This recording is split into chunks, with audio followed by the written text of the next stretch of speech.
Ladies and gentlemen, welcome to the 442 podcast. I'm Uzair and Toni, and as always, I am joined by the wonderful Tony O.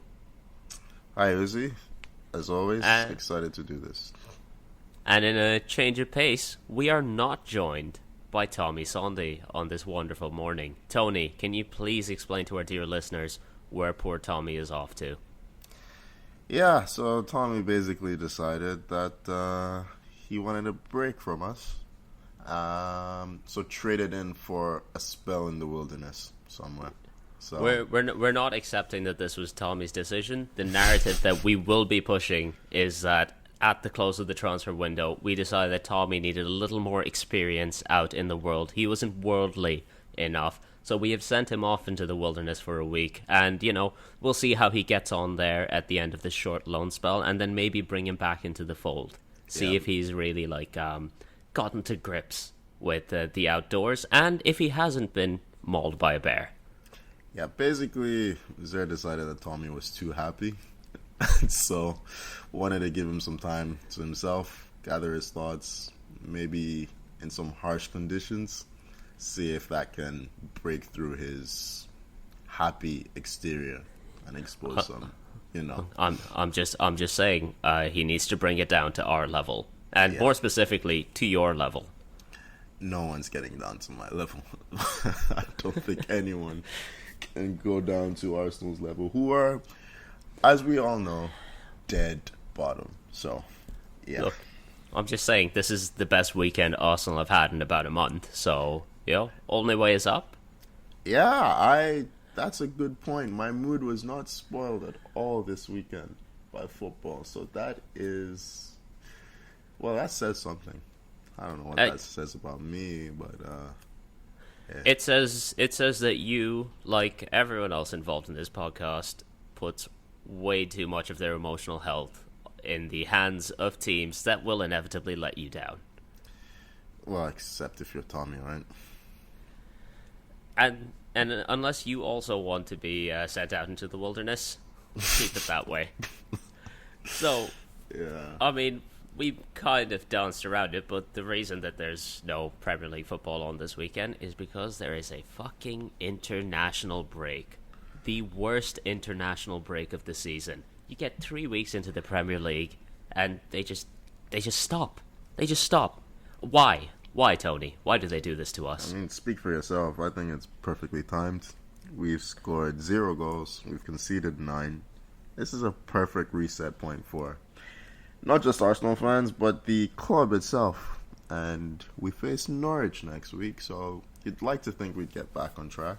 But I've taken the opportunity to watch exactly almost no football. Well, almost no football. I saw some highlights of the England game. Good old Bukayo Saka getting on the score sheet on his birthday against San Marino. But, it was was it? Andorra, I believe. Andorra, and it was a real shame that he was overshadowed by Jesse Lingard scoring 2. I mean, Jay Links is back, baby. Okay. Saka set up both those goals, by the way. It doesn't matter. The score sheet says Lingard. No, it doesn't. It's fine. Okay. But while we started off talking about the shit show that is Arsenal FC, there was an even bigger shit show in the Brazil-Argentina game that, I was going to say that was played last night, but it wasn't really played. So for those who aren't aware, about 7 or 8 minutes into a World Cup qualifier between Brazil and Argentina, the game was abandoned due to the worst pitch invaders you can ever imagine. Health officials. Yeah. No, that Tony, what the fuck? I don't know. I got back from a trip yesterday to this weird news that the game had been... Well, actually, I got back to Messi giving a statement about how they could have waited before they could have stopped it before they got on the pitch, before they got into the stadium. I don't know.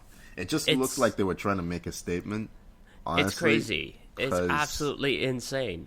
So what basically happened here is the Argentinian team has 4 Premier League players that are involved. That is Christian Romero, Emi Buendia, Emi Martinez, and Lo Celso. Giovanni Lo Celso. Thank you, Tony.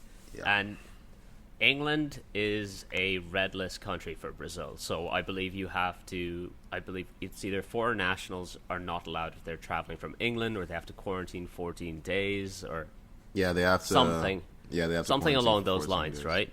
Yeah. Some COVID protocols, and these 4 players essentially lied to get into the country. Except if you're the Brazilian health officials, just put on the turn on your TV. TV. They were on your TV last weekend. You can see where they are. Like it's just they've been in Brazil for 3 days before this. It's ridiculous. Yeah. So these fans who are in the stadium to watch Brazil-Argentina end up watching basically a Brazil versus Brazil training game in the end, because the Argentinians aren't allowed to play now. I mean, I think it's phenomenal. What happened to the 4 players? Or was there any mention of any sanctions or anything? Or because I mean they did lie about their COVID protocols. As ridiculous as that sounds, isn't there supposed to be some kind of penalty?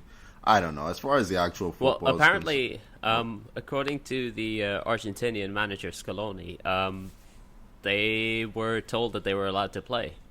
They were told that it was fine and the players could play, but they did obviously lie about their.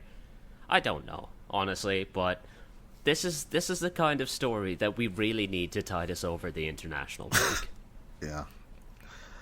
Yeah. Basically, Martinez doing his bit to get us over the line till next week. So good on him to to be in the news for anything other than his move from Arsenal 2 years ago. Have you seen that?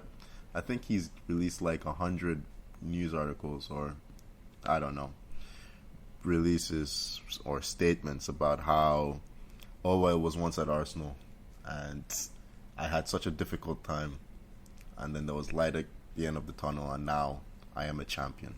Every single week I seem to hear that. But is he wrong though? I mean, he was chucking the ball into our net when we gave him chances before he found his feet, so he could mention that if he wants to paint the full picture, but hey. Look, he said he was in a difficult time. I see no lies here. Emi Martinez speaks the truth, and nothing but the truth, unless he is presented with the COVID-19 questionnaire. There you go. Can we trust anything he says after this? Instead of talking about transfers from 2 years ago, we figured, since the transfer window has come to a close for this summer, we'd have a little chat about our best and worst transfers, and a general just overview of how this window went. Tony, do you want to get us started? Let's have a little bit of a chat about some of the transfers that we really, really liked in the Premier League. It's funny because we were talking about this earlier, and we were actually surprised at the quality of players that had been brought in based on the amount of money that had been spent. But there are some standouts. The obvious one is one Cristiano Ronaldo from Manchester United. I think it's a signing that, for so many reasons, doesn't make sense. You had a very good number 9 who is getting to the twilight, probably at the twilight of his career. You have a strong core of young players who are set to take his place when he retires. And yet, despite saying all these things, despite Ronaldo being, 37? Is he 37? 36, I believe. He's 36 until he's 37, because that's how it works. So, yeah, okay. I think it's the kind of signing that United needed to remind them of who they are, to be honest, because you signed players like Lukaku, you signed players like Harry Maguire, you signed players like I could mention so many: Falcao, Sanchez, Di Maria, but Ronaldo comes we do not talk about the Louis van Gaal signings. No? No, Okay. we don't. I've closed that part. That little box of Louis van Gaal signings in my brain has been closed and has been put in a corner. And I don't go to that corner of my brain unless I'm very, very upset. Why? I mean, what was the line you told me earlier? He won you an FA Cup, did he not? I did. Did Falcao win us an FA Cup? Because I don't think he did. Van Gaal won you an FA Cup. No, I'm talking about his signings. Well, yeah, Jesse Lingard won us that an FA Cup. No, Jesse Lingard won us that FA Cup. And I will keep bringing Jesse Lingard up in this podcast until you learn to respect him. Hey, listen, I watched the highlights of that game, and a part of me was yearning for Jesse Lingard in the red and white of Arsenal. No jokes. I am clipping this bit. We're going to have that there. That's going to be in every single podcast from now on. I mean, listen, he loves to Millie Rock at the Emirates. Might as well get to do that every day. So, yeah. But, no, what was I talking? Oh, yeah, Ronaldo. Yeah, I just think, look, he's one of the greatest players he might be the greatest player in their history. I mean, he would be if he wins them a title now, like, coming back. He is their last successful number 7. He's a winner. He's won everywhere he's gone. He will score a lot of goals. He will raise the standards of the players around him. And he just reminds Manchester United that they're an elite club.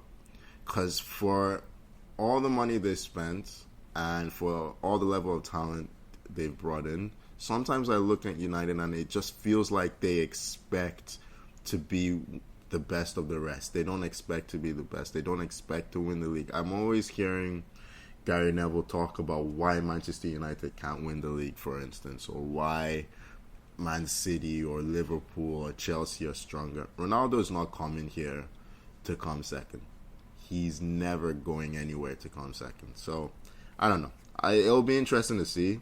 I don't know if you agree in terms of the impact I agree in terms of he's not really a signing that was needed in terms of what he actually brings on the pitch so much, because we have players in that position and all of the stuff that you said. But I do agree that if you have a chance to bring back Ronaldo for about 20 million euros, you probably take that chance.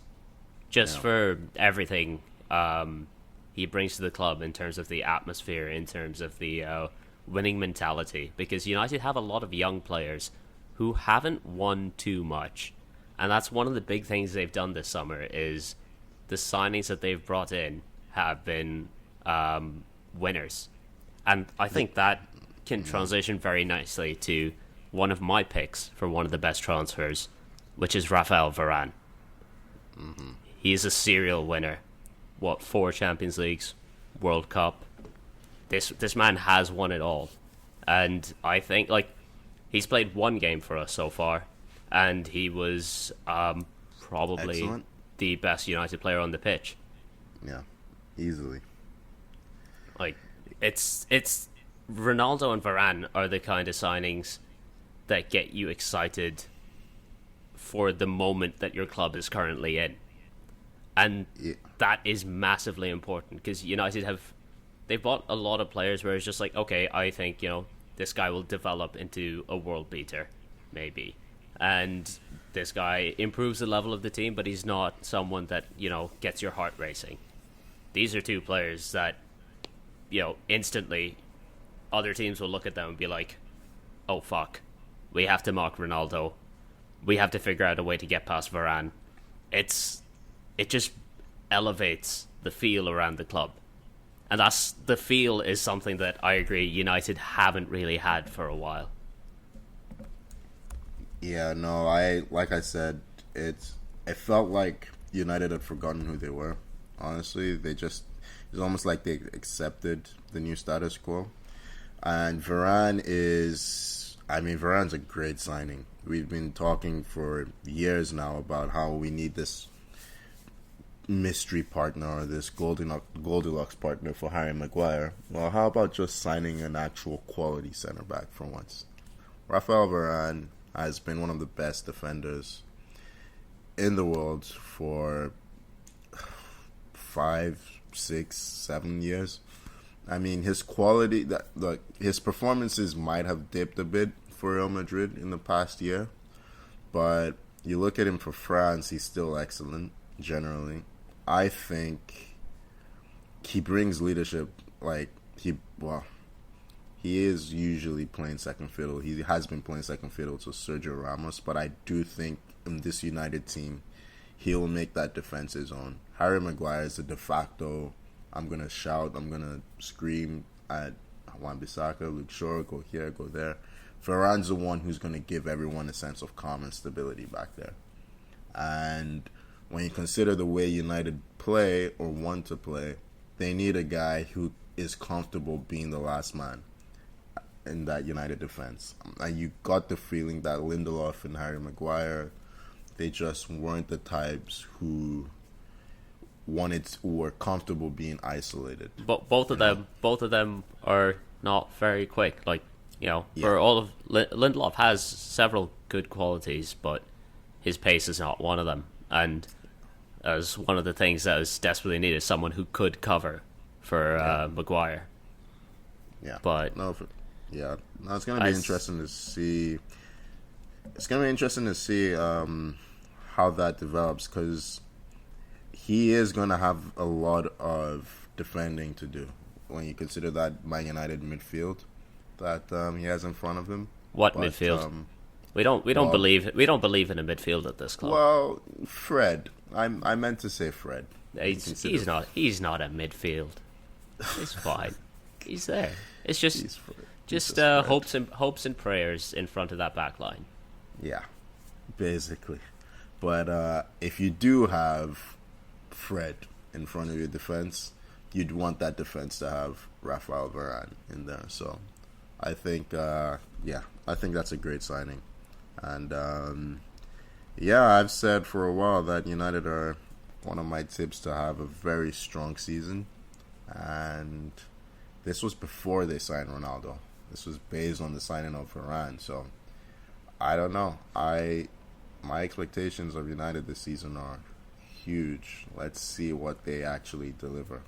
I'm trying not to get myself too excited, but this is also coming from a guy who, in our first episode, predicted them to win the Premier League. So before they signed Ronaldo, I like to make that point. So yeah, okay. Oh, I'm not ready for this season.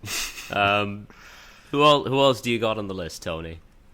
Who else do I have? Well, I'm gonna mention this name because no one else will. So, Martin Odegaard for Arsenal. Listen. If you follow Arsenal Twitter, does he count if he was already there? I was just gonna get to that. So, if you follow Arsenal Twitter, which I don't expect that you do, because I don't recommend that you do either. It seems like a miserable place. Well, it's miserable for Arsenal fans. It might be quite wonderful for the neutral, but or not neutral, but you know what I mean. If you follow Arsenal Twitter and basically just Arsenal chatter in general, there was a clamoring for James Maddison over this player, Odegaard. And there were links to Maddison at one point in the summer, right? I think those links were agent generated. I don't think Arsenal were ever interested. Arteta and Edu, they wanted Odegaard from the moment the transfer window opened. And I know he went back to Real Madrid and he gave us this goodbye speech. But I always got the feeling that there was a road back for him. And if there was a road back for him, that Arsenal would take him back. Real Madrid eventually, they decided, we do want Kylian Mbappe this summer. So we're just going to try and raise funds and see what happens. But listen, I think this is a wonderful footballer. Do you remember that West Ham Arsenal game last season? It's highly unlikely that I do. West Ham went Oh 3-0 wait, up. he it's the one he scored in, right?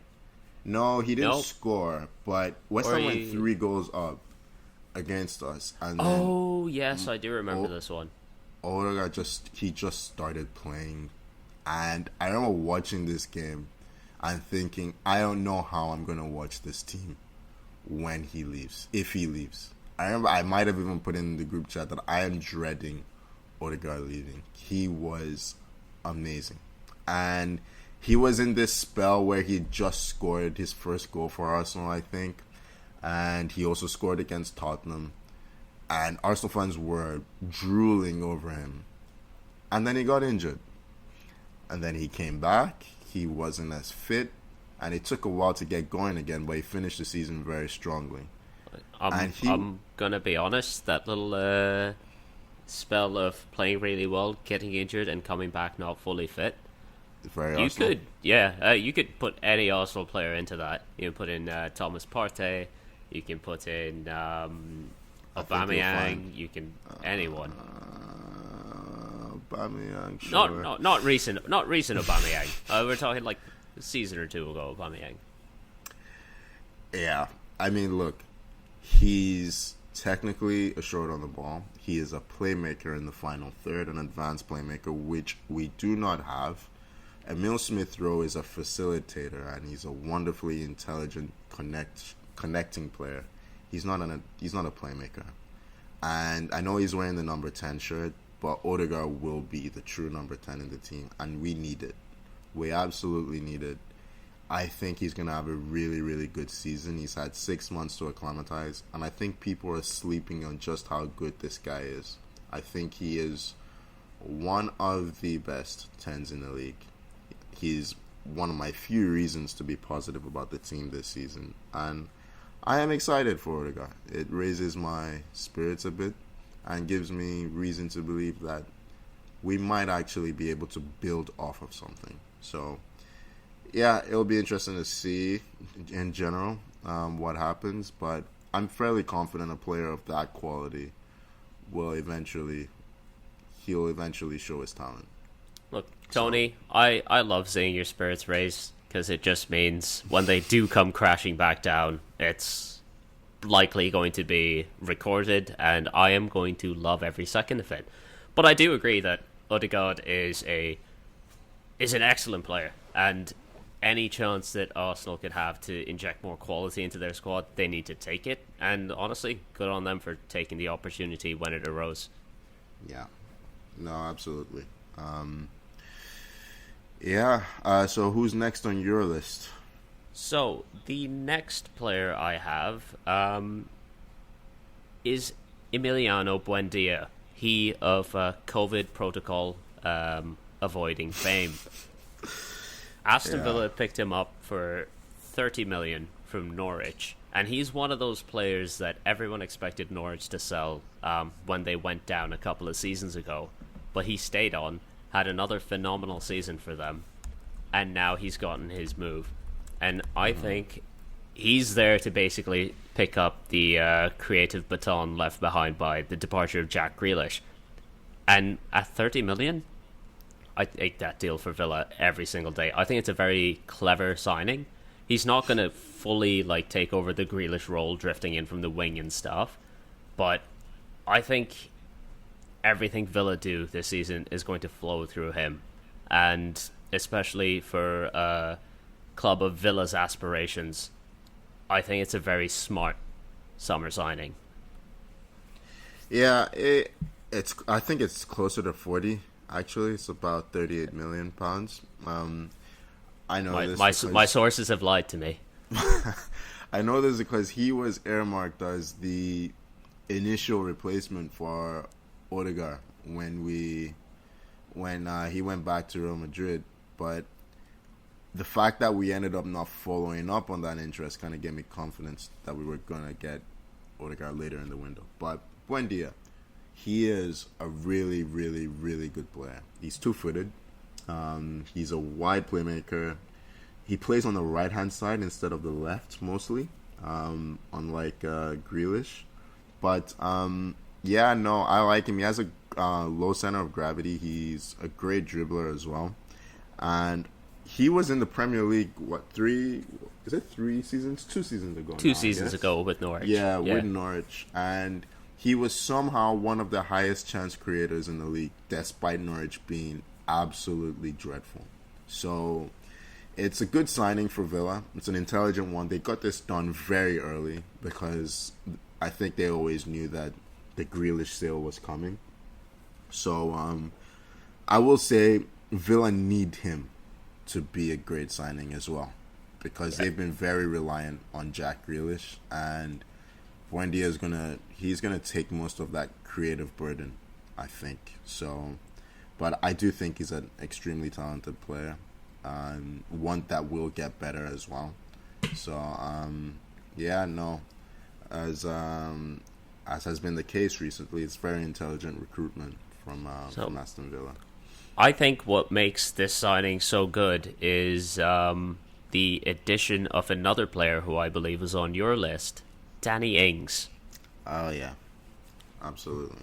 Villa adding in basically a proven Premier League goal scorer. So if Buendia keeps up this chance creation rate that he had at Norwich, they've got definite guaranteed goals in them now. Because they were already good last season with Ollie Watkins leading the line. But now you can shift Ollie Watkins out to the left, where I believe he played for Brentford, and you have Ings through the middle, finishing off those chances. I mean, he's already scored a bicycle kick this season. He's off to a flyer. Yeah. Like, what a great signing. Yeah, I was a bit skeptical about the signing, mainly because of how much it costs, and considering I think Danny Ings is, 29? Is he might be 30? I don't know. But I think, especially when you consider they do have Ollie Watkins in there, who he started like a house on fire last season and then just kind of fizzled out very quite early on. Danny Ings gives them not just quality squad depth, but he raises their ceiling.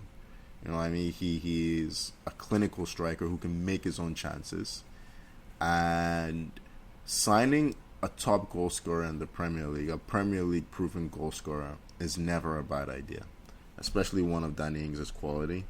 He's, of late, since he left Liverpool, finally been able to show his talent on a more consistent basis. He was brilliant for Southampton last season. And I think Villa have signed a player that is probably higher than their quality, or at least their quality was last season. So they will be hoping that Danny Ings can elevate them to the level that they're trying to get to. So yeah, no, I think it's a great signing. I think you're right. He was on my list, and yeah, when you look at the other players Villa signed as well, you'd expect Danny Ings to be one of the top scorers in the league. So it genuinely wouldn't surprise me if he was in the running for the Golden Boot come the last 3 or 4 weeks of the season. And especially now, if you look at centre forwards who are developing and playing well into their 30s, Danny Ings, after he had that horrendous, I believe, ACL injury when he was at Liverpool, he's come back from that pretty strong. Like, he has a few hamstring issues here and there, but it's a very manageable level, and especially when you can rotate him with Watkins whenever you need to and still have a quality centre forward. Sky's the limit for him at Villa. Like, I just absolutely love the signing. Yeah, no, for sure. You know what you're getting with Danny Ings. You know you're getting a quality goal scorer. You know when he's the kind of player, when you're not playing well, when you're struggling to create, he can fashion that one chance for himself and just grab you a 1-0 lead, give you something to hold on to. So yeah, it makes Villa stronger, and they're going in the right direction, and they've been building pretty well in the past few years. So the last player on my list is an interesting one, Romelu Lukaku, a player all too well. I would just like to say, I can hear Tommy smiling from the wilderness right now. He's out there somewhere, and his head just perked up. He flashed a little smile. Oh, and I hate it. I hate it so much. Yeah, I hate it so much, and I hate this signing because I love this signing. yeah, I think. Listen, Lukaku is Lukaku. Anyone who thinks he's suddenly developed into a quality forward is fooling themselves. He's been a quality forward for a long time now. You only have to look at his record for West Brom, for Everton. Even his record at Man United was pretty decent for all of the flaws in his game. He had a very good first season, and then you had the managerial change halfway through the second season, and he fell out of favor. So his record doesn't look as good. But Yeah. He didn't have a bad record by any means at United. No, he didn't. And then he's gone to Inter. He's won the league there. The first time they've won the league since, I think, the Mourinho days, if I'm not mistaken. I believe so. And he played a huge part in that. So, look, Lukaku's a really good signing for Chelsea. He will score lots of goals in this league. He will beat up on a lot of the weaker teams in the league, I should say. And Chelsea had a problem winning those games last season. And mainly because they had Timo Werner up front, who he couldn't hit a barn door if he was right. It was staring him right in the face. So, Exactly. Like we've seen last season that Thomas Tuchel, he knows how to win those big games. You look at the games that they had against City towards the end of the season. He knows how to get the best out of his team for those. But that cutting edge that Lukaku gives them, and just the ability to absolutely maul defenders when he senses that they're afraid of him. And let's be honest, defenders will be afraid of him. He's bigger than them, he's stronger than them, he's faster than them. Lukaku's going to absolutely ruin some teams. We haven't seen Pablo Mari for 2 weeks, and I'm concerned. Where is he? Is he okay? Is he safe? There was a clip of Mari on the bench with Arteta. They were having an argument, like a coaching argument, and I think he's retired. I think he's an assistant manager now to Arteta. Lukaku has officially retired. It's not the first career Romelu Lukaku has ended, and it won't be the last. That's the kind of centre forward Lukaku is, and Chelsea with him leading the line are a completely different beast now. They were good last season under Tuchel. Now they could be great. Yeah, I just... It's a terrifying prospect. I'm waiting for this balloon. I'm looking for the chink in the armor. I'm waiting for the balloon to burst. I just can't see it yet. We can't have an entire season of happy Tommy. The transfer deadline as well, right? You just signed Saul Nunez for the sake of it. It's like you didn't need him, and you just felt like, he's available. We want to win the league this season. We might as well just do it. It's like, yeah. Anyway, we'll take some tap. Well, why not? Just he was impulse buy. He was by the cash register. We didn't know. We thought maybe. It's ridiculous. Well, they've had an insane summer window. I guess we'll go from the front of the pitch to the back for one of my picks. And it's related to Chelsea, but it's actually a Chelsea sale. West Ham signing Kurt Zuma to reinforce the centre of their defence. I mean, they create so many chances of set pieces.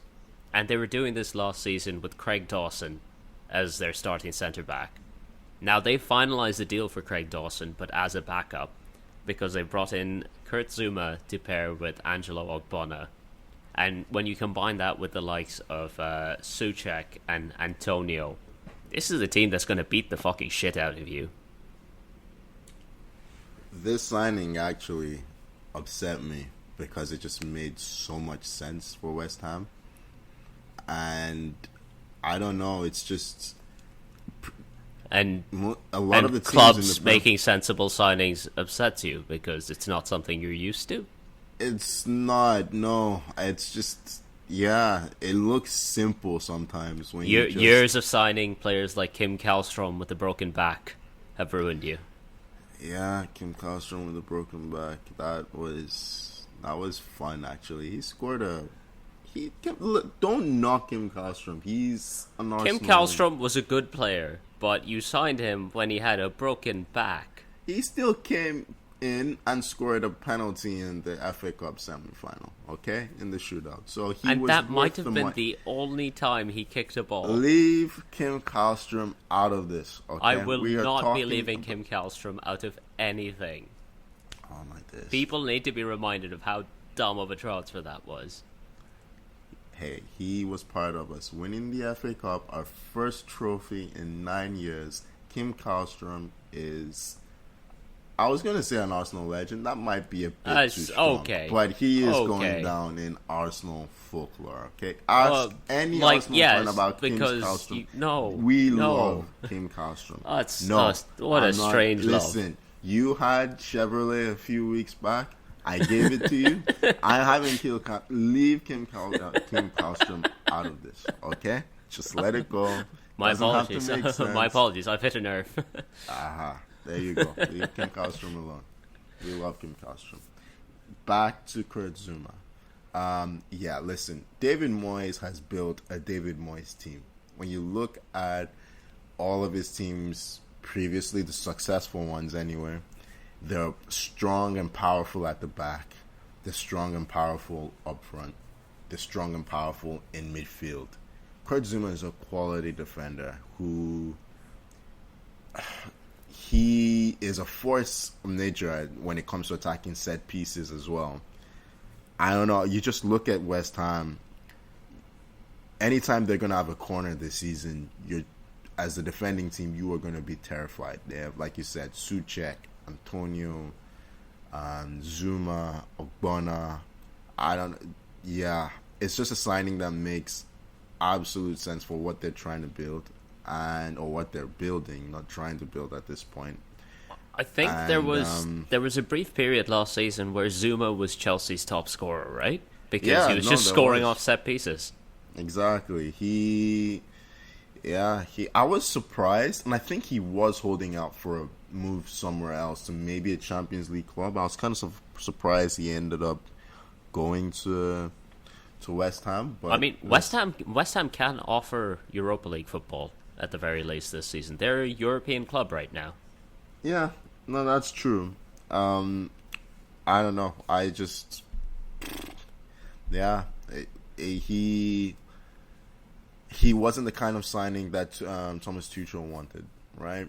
But one thing Chelsea have been very good at is selling players they don't want at the right time and for a very, very good price. And Kurt Zouma continues that trend. So, listen. We look at West Ham. We look at... I can't remember the last time West Ham made a dud signing. They've knocked it out of the park so far. Yeah. And it's... Well, there is one last signing on the positive side that I want to talk about. And it's not Emerson Royale, is it? No, he is a good signing, though. I do think he's a good signing. Okay. He brings, like, ideally for Spurs, he brings a level of stability to that right back slot that they've not really had since losing Kieran Trippier. Yeah, I was gonna say since losing Kyle Walker, to be honest. Kieran Trippier is a good player, but Kyle Walker is... Yeah, I think Emerson's a complete fullback. He's more defensively... He's more of a defensive fullback than, say, Kieran Trippier, but he is also good going forward. But I don't really want to talk too much about Emerson Royale because we were going for him. I think Arsenal fans on deadline day were hoping for him, and we ended up with another capable fullback. But I'll let you get to your pick. I think your pick's more interesting to talk about. Signing of the season, straight from the set of Goal 3, is Santiago Munoz to Newcastle United. And Tony, Newcastle, they've gone all in. They're signing players from movies now. I'm sorry, don't you mean Santiago Munoz, or did I miss something? Which one is the one from the movie and which one is the real one? They're not the Genuinely. same.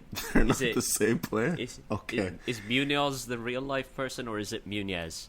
I don't know, but everything like Steve Bruce is signing fictional characters now, and this is wonderful. We need more of this.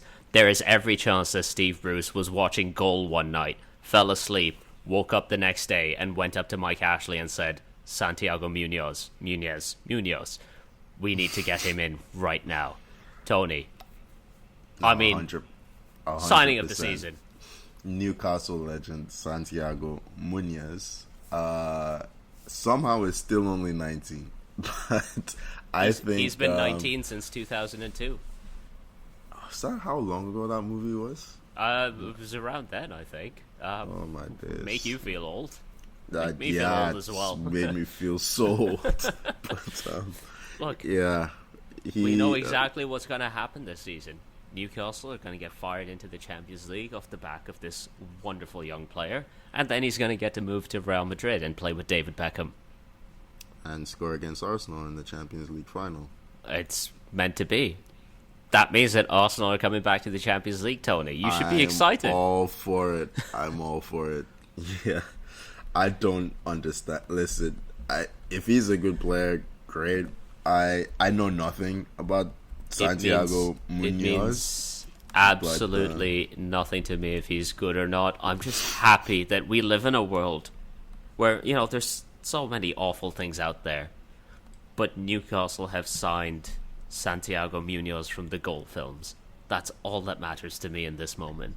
And I'm so happy. I'm looking at his wiki page. He's a forward. He scored 3 goals for Santos Laguna last season. 3 goals in 19 appearances. I 100% think this was signed basically off of goal. It's the only thing that makes any sense. There's no way Steve Bruce has watched this guy play. He's already a cult hero. What more do you need? Yeah. If it brings a feel-good factor to the Geordie faithful, then who am I to crap all over it? So It is now quite a day for this young man. One man's extraordinary journey That's my son. That's my boy, Santiago. is about to begin. Tony, yeah. let's go from the highs of Santiago Munoz to the lows of what we consider to be some of the weaker signings of the window. What do you have on your list? Up first, I'm not gonna start with the obvious one, so I'm gonna go to the next obvious one, because I did start with Cristiano Ronaldo, and I think Ronaldo's signing is gonna have an impact on another United signing, Jadon Sancho. Now, I've thought for a while that I'm already angry. I'll have you know, I'm already annoyed with you. I'm somehow okay with that. Yeah. Dickhead. Yeah. United have been chasing Sancho for a while. I've never understood the obsession with the player, because he is... Look, he has great numbers. He had great numbers in the Bundesliga, and he had a lot of assists. He had a decent amount of goals as well. But I just think the Premier League's it's a very different league from the Bundesliga, and Sancho doesn't strike me as having the power to have the same impact in the Premier League. The Premier League's a lot more robust. Teams tend to be more organized in defense than they do in the Bundesliga. Bundesliga is very transition-based. Teams press aggressively.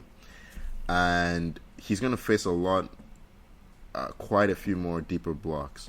But not only that, Ronaldo's signing, I mean, say United wanted to play with Cavani and Ronaldo, are we saying that Sancho's the obvious third choice in that front line?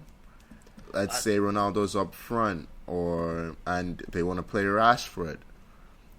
Are we sure that Greenwood will be dropped for Sancho? I don't know. I'm not honestly convinced. on current form. Greenwood is undroppable. Yeah, absolutely. But the thing with United is there's so much depth across the front line now. You could field 2 sets of 3 that would be high quality, And it's going to be interesting to see how they try to manage this. Sancho cost 75 million. He's not a squad depth signing. He's not, or at least he didn't. I think he's on nearly I think he's on about 350,000 a week as well. I believe, I saw that somewhere. Yeah, I don't know. I always thought United needed a number 9, and they have that now in Ronaldo. I thought they needed that more, so I was kind of surprised you weren't going for Kane more than Sancho. But hey, you fixed that position at least momentarily.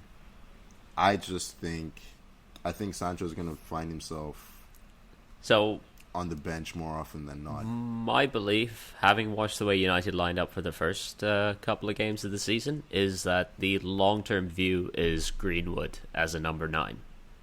He's you can, like, the couple of games that they have played, you can see his movement is already better than it was last season from that position. I know he's excellent cutting in from the right as well, but playing as a centre forward allows him to kind of go onto either foot.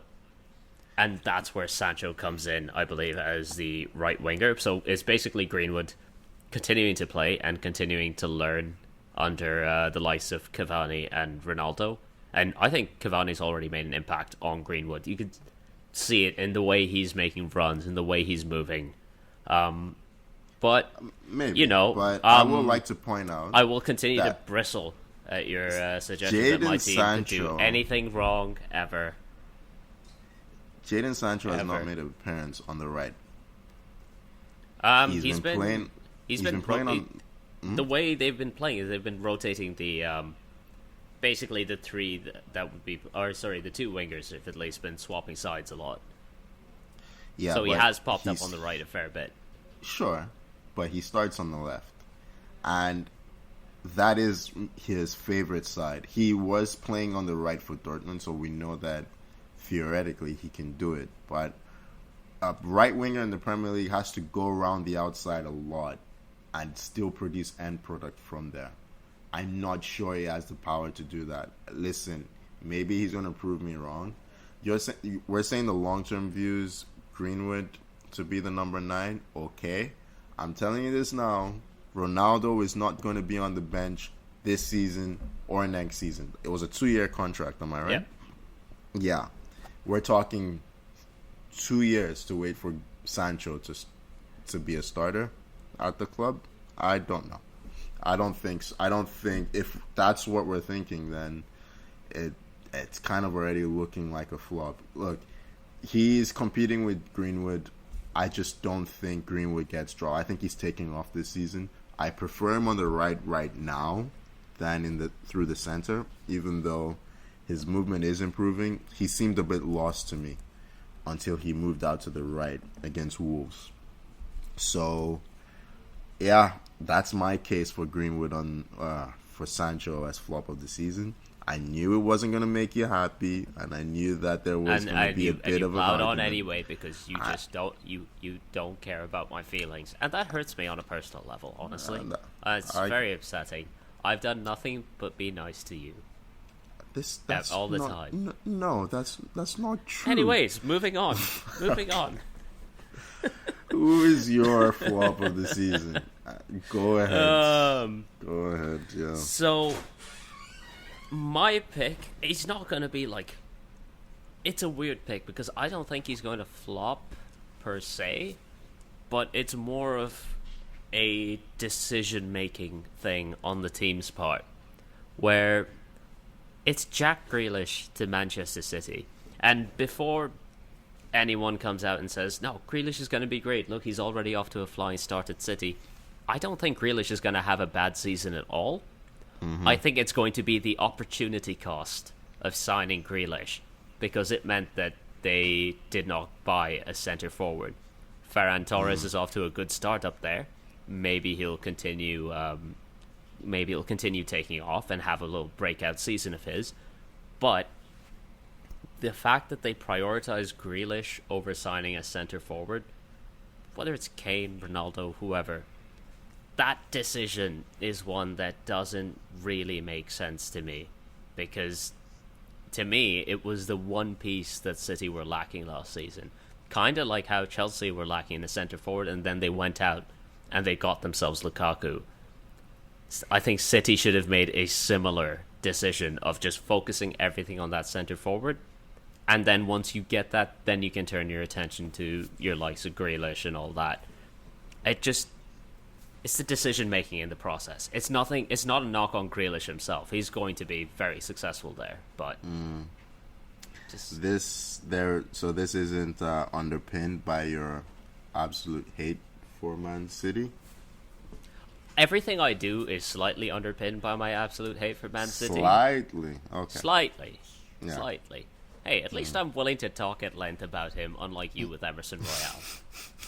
Hey, look, I'm moving on from Emerson Royale. Jack Grealish is... all of what you said has made sense. I'm not convinced that Pep Guardiola really cared that much for Harry Kane. I don't think he cared that much for Jack Grealish either. But because when you look at his career, he doesn't spend this amount of money on a player. Usually. Don't get me wrong, Man City spend a lot of money, but they kind of spread it out, and their sales are usually more intelligent and less obvious, if that makes sense. Grealish, there's no... I mean, is his value going to be 150 million in a couple of years? Probably not. This is as high as it's going to get. This is the peak, yeah. Yeah, so in that sense, it's a weird City signing when you look at their model. I think he's going to have a good season, a really good season. I more think that the reason it's a bit questionable is less about the striker signing, because I don't think Guardiola cares for strikers. He's been trying since Barcelona to play without a striker. You only have to look at his signing of Fabregas, who turned into a false nine, which is ridiculous, but I'm not going down that road because I'd get upset. Please, Tony. Continue. I am not going down that road. Please. Let me guide you down that road. Maybe one day we'll have a whole different part about how Fabregas destroyed Arsenal. But hey, listen. Yeah, I think it's the Sterling effect. I don't think Grealish and Sterling can play together in the same team for Man City. I think they can play in the same team in a different system, but I just feel like, I don't know. Maybe the idea is to have the fullback, the left back, not push up as high, and then have the left winger be the one holding the width so that Sterling on the right tucks in. But I don't know. They like to play in the same spaces. Whenever I see them playing together, they seem to be replicating themselves. So it's a weird signing. You could kind of see it in that first game against Spurs, where they were both taking up the exact same spots against Tanganga, and just he could stand in one space and mark both of them. Yeah. And then I think in the next game, I think Sterling started on the bench, and then Grealish ended up being the one that started. Yeah, I can't remember who started again. Did Sterling? No, Sterling came off the bench against Arsenal as well. Grealish started both those, I believe. Yeah, so yeah, it's a strange signing to make for that amount of money. Yeah, but let's move on. Tony, who else do you have on the list? So it wouldn't be a 442 podcast if I didn't bring down the Arsenal mood, just a little bit. No. You are bringing up the mood, my friend. Okay. Ben White. I want to start by saying I think Ben White is a really good footballer. But I think Arsenal needed a defender first in that position. Someone who is competent and can play with the ball, that can play on the ball, but someone who wasn't afraid of getting their head smashed to protect their goal. And I just look at Ben White, and I don't know, he's basically just he's 5'11", maybe. He's not dominant in the air. He is not particularly vocal. He's not used to being a defensive leader, which we're losing in David Luiz. So I now have no idea who's the one in charge of that back line. It's sure as hell isn't Leno. I can tell you that much. So I don't know. I think we've signed a really good player who I struggle to see how he's going to be a good fit for us. Yeah, it's a good player, but not in the right situation for that player, if it makes sense. It's just, you're going to end up... He's going to have days like he did against Brentford, where a team has identified that, he's not the strongest in the air, but then neither is the guy next to him. So why not double up on the smaller guy? As someone who is 5'7" and plays in defense, it's not fun. It's not fun at all. This is how you get exposed. You get exposed because your genetics dictated that you will be this tall, and other teams are all above 6 feet. So what I'm saying is, I am Ben White, and I feel his pain. Yeah, there was an interview Sebastian Schillaci gave a few years ago. That's a name I haven't heard in a while. We're going back through all the old Arsenal transfers, aren't we? Yeah, Kim we're playing Kallstrom, Squillaci, Mikael Silvestre next.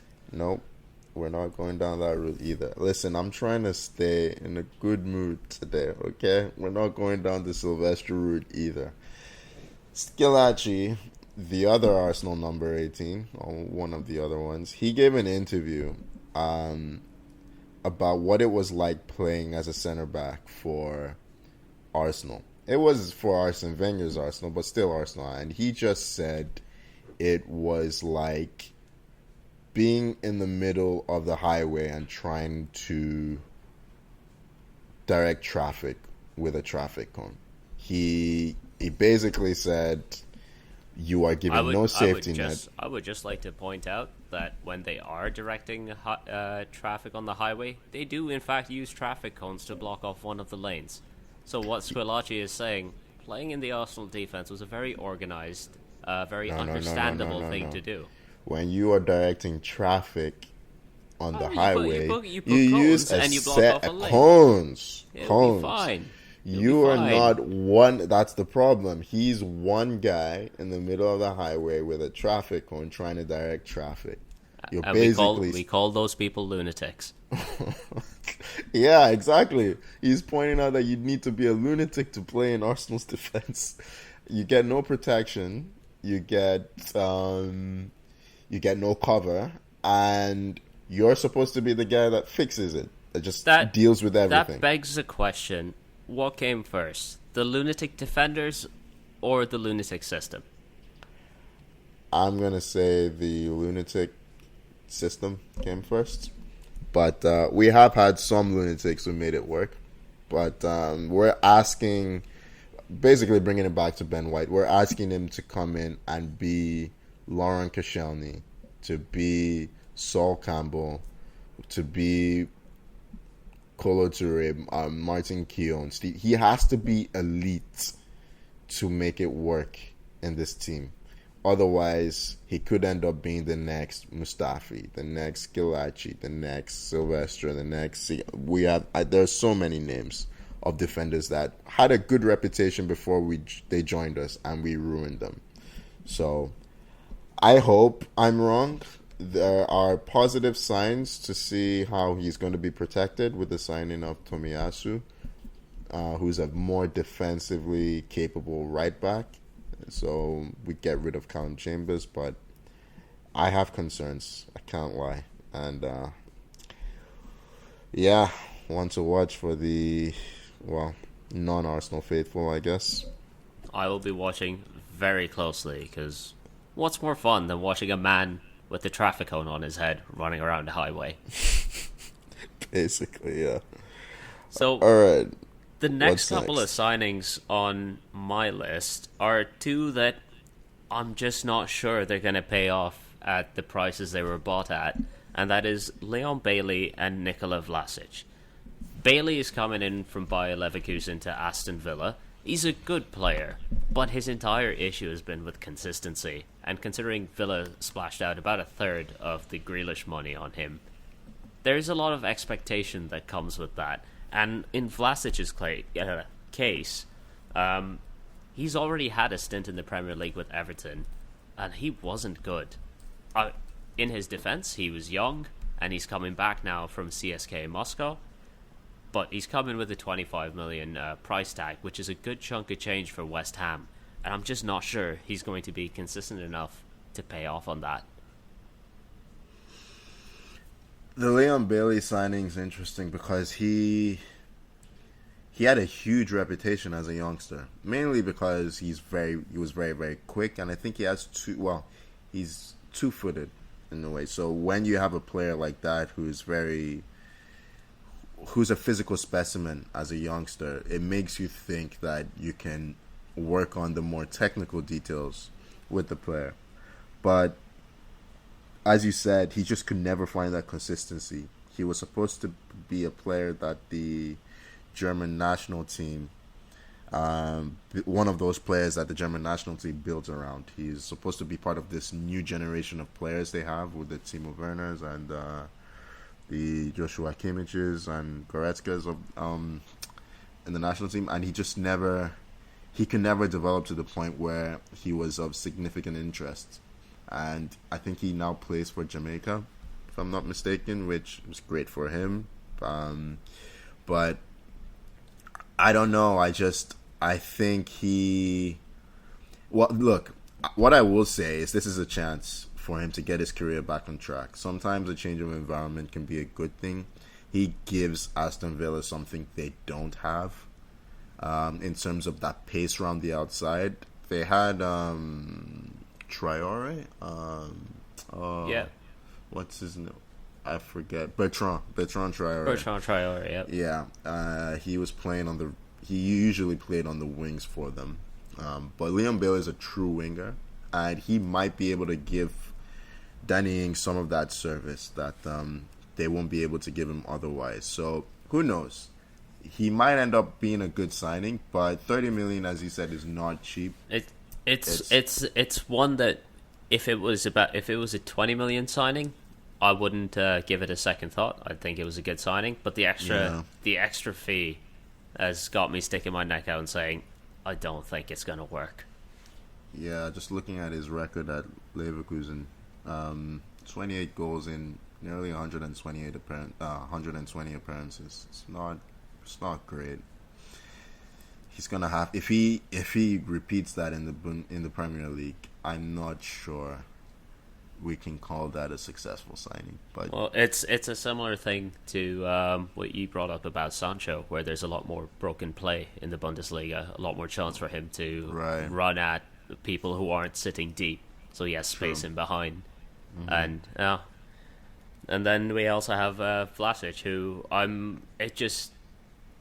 it's a player who was in the Premier League, left, but he was playing in Russia where he did well, but it's a massive step up to come back, and I'm not sure if he's someone that West Ham really needed all that much. It's just, it doesn't feel like the right fit to me. It's funny because I was just talking about when was the last time West Ham made a dud signing? But this one might be the one that they missed on. He's still young. He's 23 years old. Yeah. He's always been highly rated, right? Like Vlasic. So it'll be interesting to see. He was very, very young when Everton signed him. This was I'm having a sneaking feeling that the Vlasic one is the one that's going to come back to bite me. Yeah?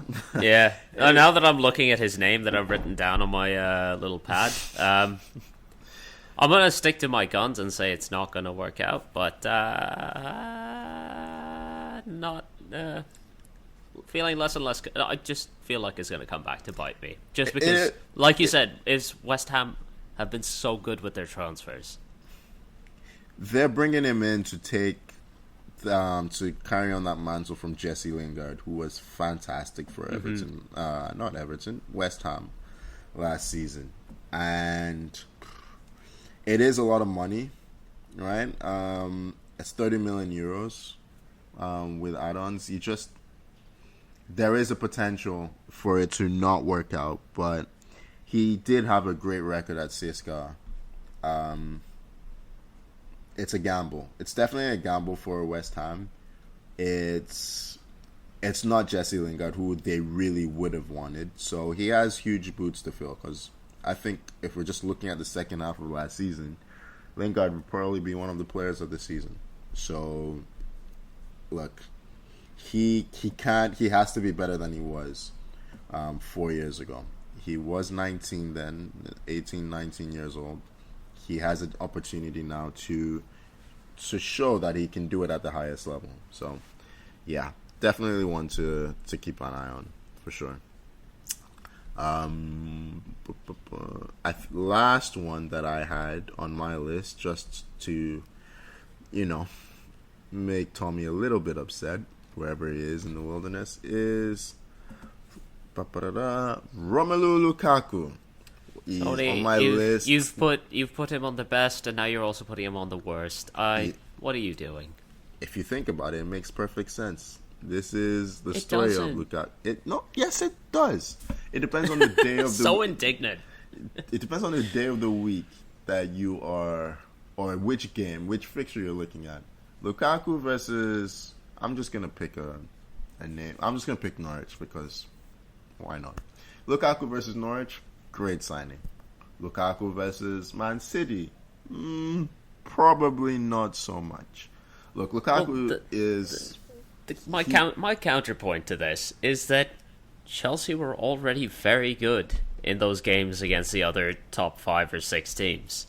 They need him for the little stumbling block teams, the ones that they would trip over last season, which makes him a good signing. But you can't always rely... Look, in the big games last season, they basically relied on Kai Havertz to win them those games. And Kai Havertz is still there. Yes, he is still there. But we're talking about Lukaku in this sense that the one question mark with Lukaku is always being, can he deliver in the big games? Now, Chelsea are covered in terms of they have another performer. But if Havertz is having a good game, can Chelsea rely on Lukaku to pick up the slack in the big games? And I don't think so. So, listen, he was signed for 115 million.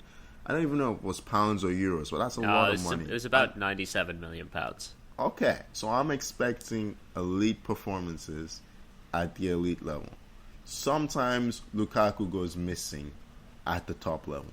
So, when the time comes, I can just see the memes. I can see the frustration. You watch the Chelsea-Liverpool game with me. Tommy was not happy. For a few minutes in that game, Tommy was not happy. And for that reason alone, I'm putting Lukaku's name down. Beautiful few minutes. Yeah. Honestly, if he's making Tommy unhappy at any point, that's even more points into one of the best signings for me. Okay. That's you make a fair point. But this is my argument for putting Lukaku. It maybe is a little bit petty, but... So what you're basically doing here is you're covering your bases by putting him on the best and the worst. Absolutely. Absolutely. I expect nothing less from you. I will be right at the end of the season, one way or another. So, there you go. All right, Tony, I think that wraps up everything we wanted to touch on for the Premier League's transfer window. Since we're a Canadian-based podcast, we can't quite leave without mentioning the Canadian national team in their World Cup qualifier pulling off a 1-1 draw away to the mighty US of A. Fantastic result for the boys. Absolutely. I mean, yeah, any win, any result we pick up against the US, it's just funny to see their reaction because they have this high expectation of themselves when it comes to playing against Canada. But I will say the level's going up in the Canadian national team. I was looking at the result earlier, and Alphonso Davies, who is the Bayern Munich left back, he tends to play further forward for Canada, and he got the assist, if I'm not mistaken, for the absolutely powered through DeAndre Yedlin. Made him look like he wasn't there. Alphonso Davies would do that to the best players, the best fullbacks in the world. So, yeah, and they also have an up-and-coming youngster in Jonathan David, who plays for Lille, if I'm not mistaken. Yep. So there is some quality coming through, and I'm not surprised because you just look around at the levels we play at, and you can see that there's a lot of quality that can be harnessed. So it's good to see that level's finally seeping through to the national team. What I'm actually saying is, I can still help Canada.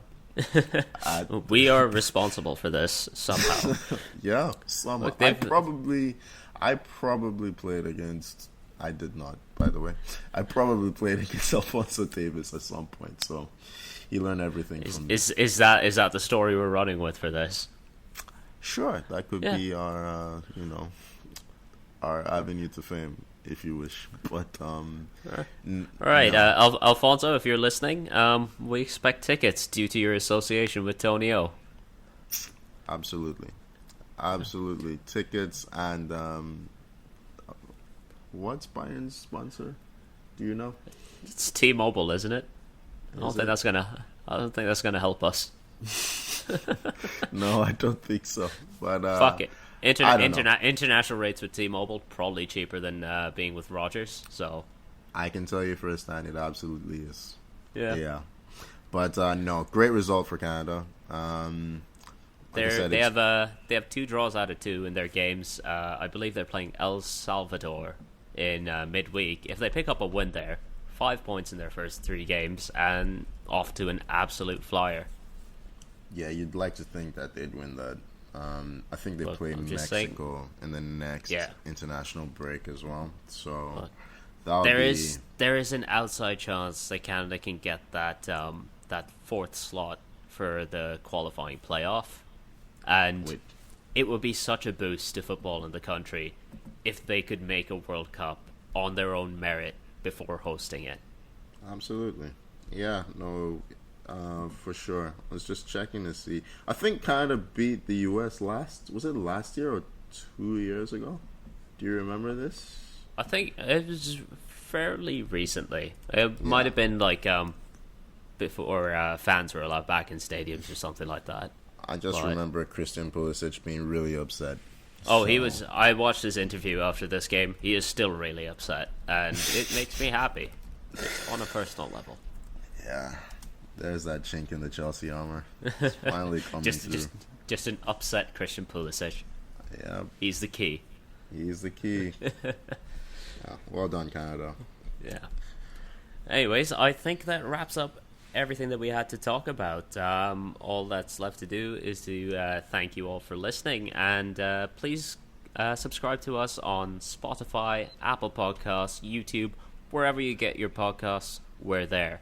Also, follow us on Twitter at 442, and thank you for joining me, Tony. No, it's been great fun. I realized we didn't give Tommy enough stick.